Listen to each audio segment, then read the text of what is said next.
je vais commencer cette vidéo par un cas. Un cas que j'ai vécu tout récemment.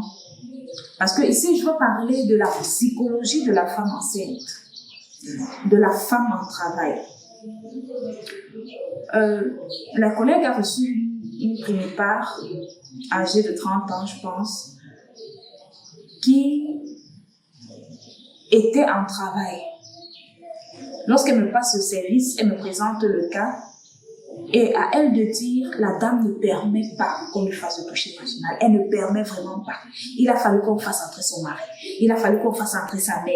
Il a fallu qu'on la supplie. On a appelé le médecin. Il a quand même réussi à faire le toucher vaginal et il nous a dit qu'elle est à 5 cm de dilatation. Il faut que je fasse le toucher.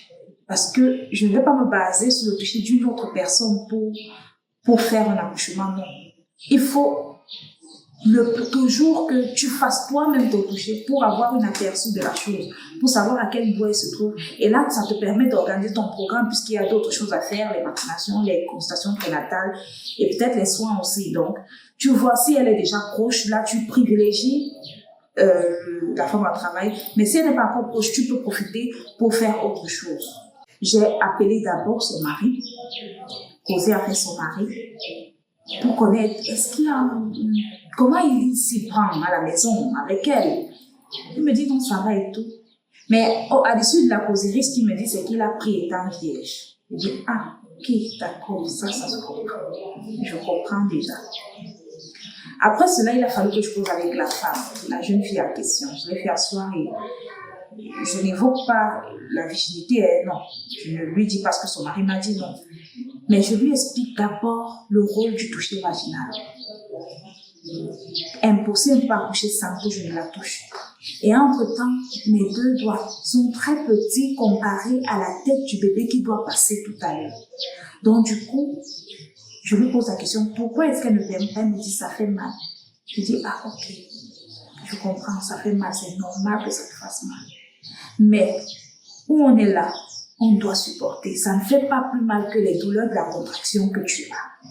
N'est-ce pas? Oui. Voilà. Mais tu es en train de supporter cette douleur, non? Oui. Puisque la douleur là, tu n'y peux rien, elle est là. Il n'y a même rien qui va la calmer. Tu es obligé de la supporter. Tu es obligé de gérer la douleur là, n'est-ce pas? Oui. Voilà. C'est de cette même manière que tu vas gérer la douleur de mes 2 doigts.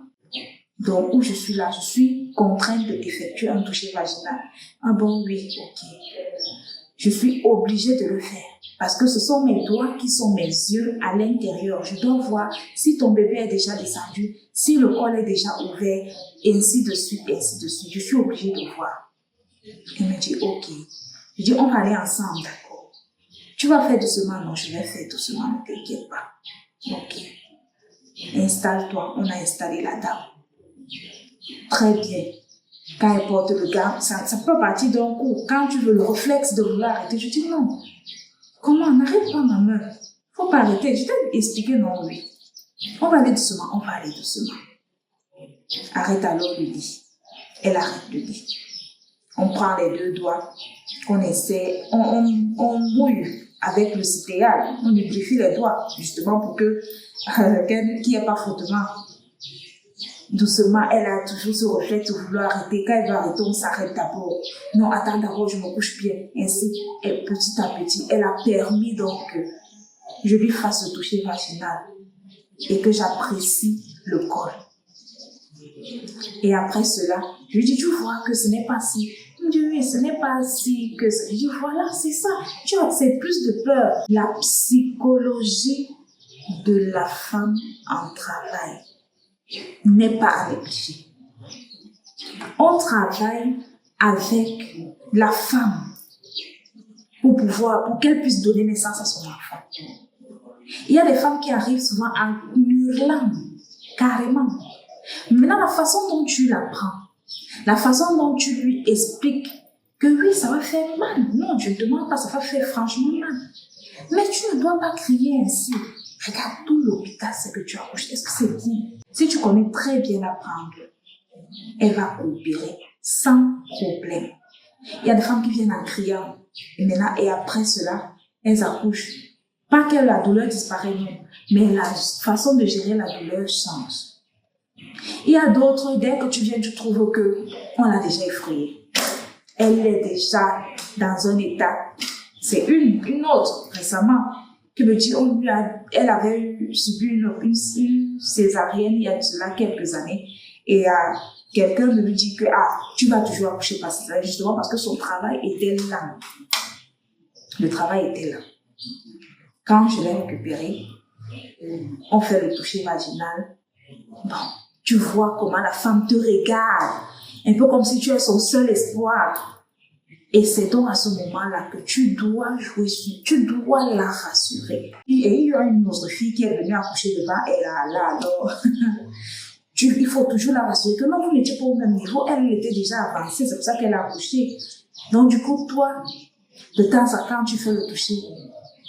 Donc, dis non, là, l'état du col change déjà, ça devient déjà souple, donc ça va aller. Il faut qu'on fasse tel truc, il faut qu'on fasse telle chose. Ok, donc.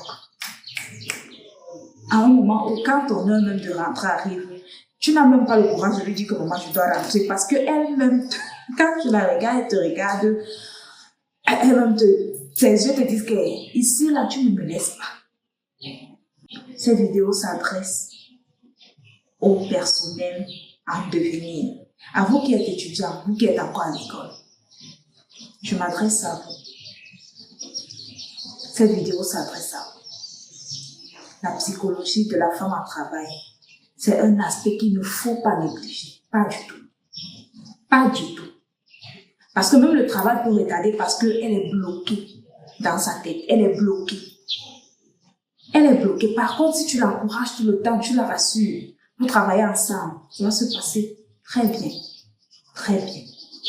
Donc, il faut savoir gérer la femme enceinte psychologiquement. Non seulement la femme enceinte, mais encore plus la femme en travail. Parce que elle est là, elle ne sait pas, elle ne connaît pas dessus, elle a peur, elle ne sait pas si ça va aboutir ou pas, elle ne sait pas si elle va donner naissance par voie basse ou par voie haute, elle ne connaît pas. Et quand maintenant on lui annonce par voie haute, il faut maintenant pouvoir la rassurer.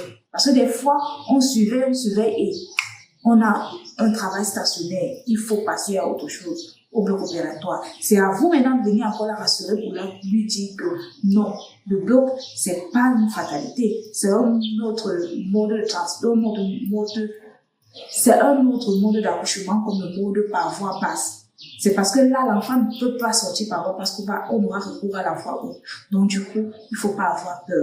On opère, hier, il y a eu même césarienne, les jumeaux, elle est couchée là-bas, tu peux la voir. Ceci, tu la rassures.